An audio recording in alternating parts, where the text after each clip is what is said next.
Film diawali dengan seorang gadis yang pulang larut malam karena harus bekerja lembur. Tampak seorang pria mengikutinya dari belakang dengan menggunakan van. Gadis itu sedang bertengkar dengan pacarnya di telepon, lalu pria itu menawarkan tumpangan kepada si gadis menuju jalan utama untuk mencari taksi. Gadis itu menolaknya karena dia tidak kenal dengan pria itu. Kemudian pria itu menghentikan van-nya lalu memanggil gadis itu. Karena penasaran ia pun mendekati van itu, namun yang terjadi dia malah ditangkap dan dibunuh bersama korban lain yang ada di dalam van itu. Kemudian pria si pembunuh itu menghubungi polisi dan melaporkan bahwa ada mayat ditemukannya. Dia mengatakan kepada polisi bahwa ada 3 orang asing yang memperkosa gadis itu lalu membunuhnya. Polisi pun percaya kata-katanya dan menjadikannya saksi. Dan film Midnight pun dimulai. Film Korea Midnight berkisah tentang petak umpet yang mengancam jiwa antara pembunuh psikopat dan wanita difabel. Kyung-mi, diperankan oleh Jin Ki-jo, merupakan seorang wanita tuli yang tinggal bersama ibunya. Bekerja di pusat panggilan pelanggan, suatu hari dia keluar dari makan malam yang tidak menyenangkan dengan klien dan pulang setelah dia menjemput ibunya. Sementara itu, pembunuh Do-sik, diperankan oleh Wi Ha-jon, melihat ibu Kyung-mi, diperankan oleh Kil Hae-yeon, menunggu putrinya yang pergi memarkir mobilnya. Tetapi, dia mengubah targetnya saat gadis lain bernama So-jung, diperankan oleh Kim Hye-yoon, melewatinya saat sedang berbicara di telepon. So-jung ditikam oleh Do-sik di gang terpencil dan ditemukan oleh Kyung-mi, yang akhirnya menjadi mangsa baru Do-sik.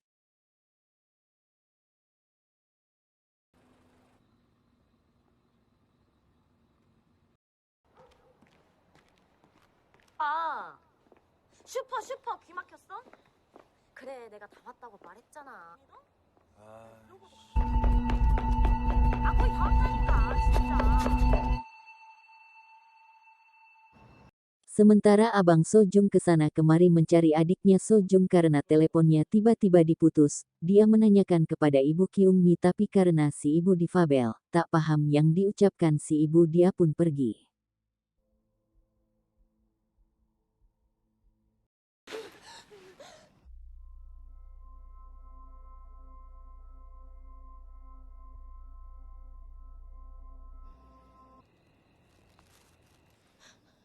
너무 차가워요. 야! 너 잘 봐. 얘는 Setelah lepas dari cengkraman Do-sik karena dibantu oleh So-jung, Kyung-mi pun lari seedan-edannya. Lalu Do-sik menyimpan So-jung di dalam van-nya. Kemudian Do-sik pun mengejar Kyung-mi sebagai target berikutnya. Kyung-mi berlari menuju tempat parkir mobilnya. Dia berusaha menuju mobilnya dan berencana menjemput ibunya. Namun tanpa diketahui bahwa Do-sik sudah ada di dalam mobilnya. Kyung-mi pun berusaha keluar dari mobil dan kembali lagi berlari menuju ibunya.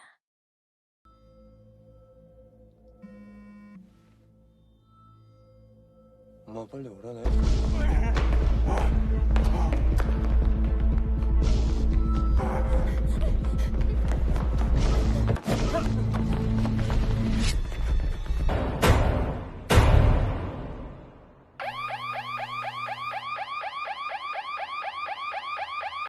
Kyung-mi pun segera menekan tombol darurat yang terhubung dengan polisi. Melihat hal itu, Do-sik tidak kehabisan akal. Dia kemudian berganti baju dan berpura-pura sebagai abang So-jung.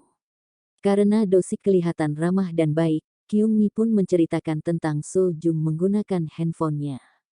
Do-sik meminta mereka untuk menemani Do-sik mencari adiknya. Untung saja polisi datang sehingga Kyung-mi dan ibunya serta Do-sik dibawa ke kantor polisi untuk menulis laporan kejadian hilangnya So-jung.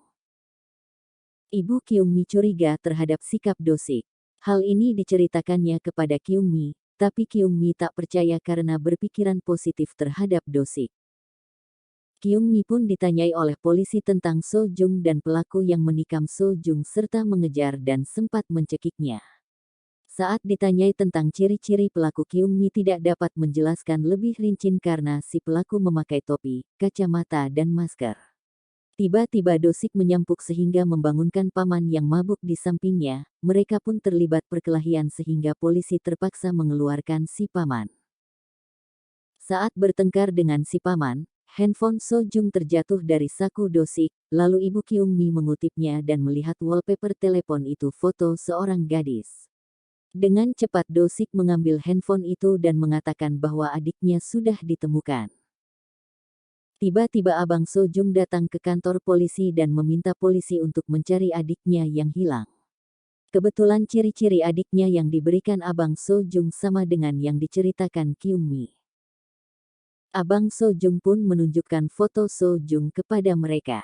Ibu Kyung-mi pun mengenali gadis itu sama seperti wallpaper di handphone Do-sik. Saat dia mau mengatakan hal ini kepada Kyung-mi, Do-sik mengancam si ibu akan membunuh anaknya jika memberitahu mereka.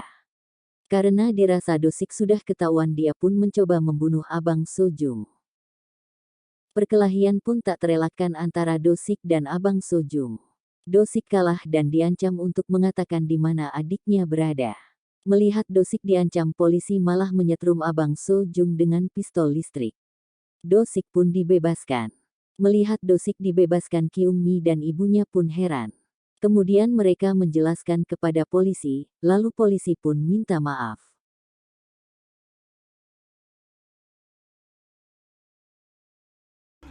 저한테 동생 어딨냐고. 협박을 이 사람이가 큰일 내. 흥분하지 말래. 아, 네. 그냥 머리만 좀. Setelah mengobati tangan Abang Sojung, polisi pun mengantar pulang Kyung-mi dan ibunya dulu sebelum mencari Sojung. Dari keterangan yang ditulis Kyung-mi, Do-sik mengetahui alamat rumah mereka. Do-sik pun berencana mendatangi rumah mereka. Untung saja rumah Kyung-mi dilengkapi peralatan yang mendukung karena mereka difabel. Tiba-tiba pintu rumah mereka diketuk-ketuk dengan keras, yang ternyata yang datang adalah teman ibunya yang hendak mengambil barang, lalu ibunya pun pergi bersama temannya untuk menghantar barang tersebut, tinggallah Kyung-mi sendiri di rumah. Tanpa Kyung-mi sadari, Do-sik sudah masuk ke rumahnya. Karena tidak dapat mendengar, Do-sik yang berbicara di belakangnya pun Kyung-mi tidak menyadari sampai dia melihat boneka yang bersensor suara dan gerak bergoyang. Kyung-mi pun tersadar bahwa Do-sik di belakangnya. Lalu dia cepat-cepat menghindari kapak Do-sik.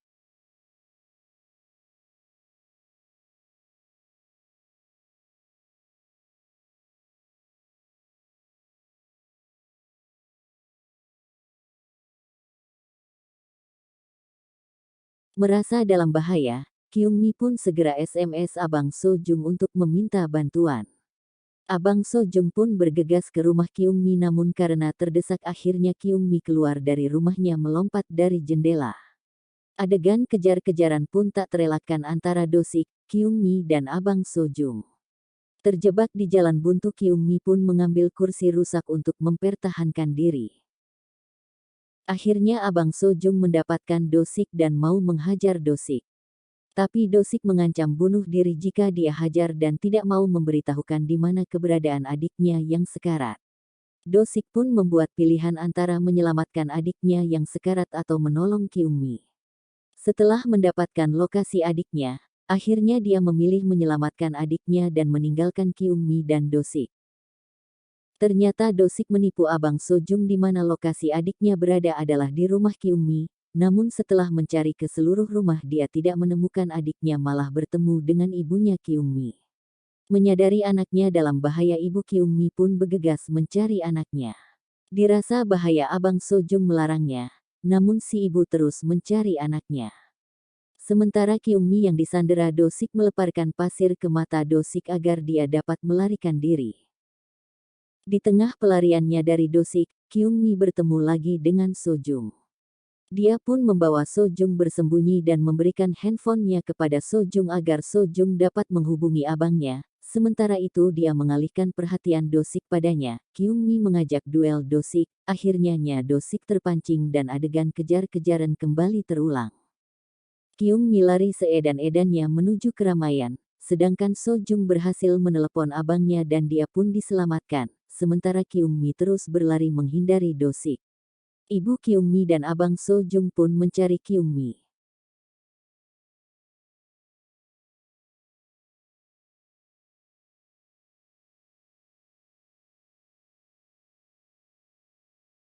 Kyung Mi berusaha meminta pertolongan dengan orang-orang di sekitarnya, namun karena dia menggunakan bahasa isyarat tak seorang pun mengerti apa yang dikatakannya.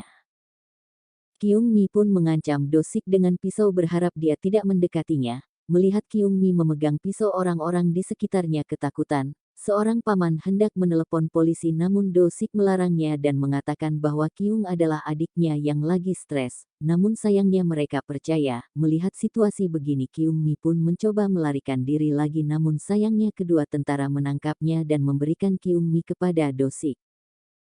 Kyung Mi memohon kepada Do-sik untuk tidak membunuhnya dan melepaskannya karena banyak impian yang ingin diwujudkannya. Namun Do-sik tidak menghiraukannya dan membawa Kyung Mi ke lorong gelap dan akan menghabisinya. Untung saja Abang Sujong datang tepat waktu lalu menghajar Do-sik hingga pingsan.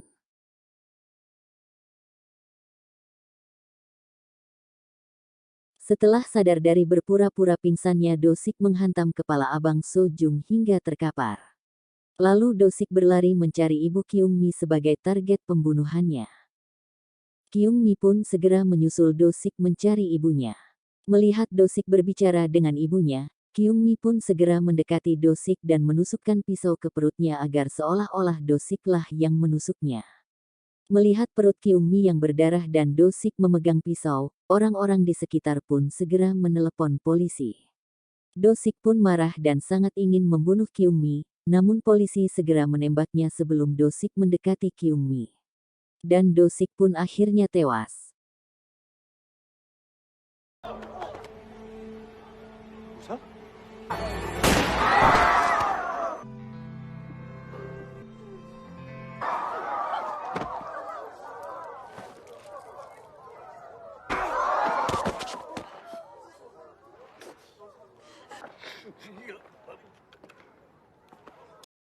Setelah semua berakhir, mereka pun ke Pulau Jeju untuk liburan.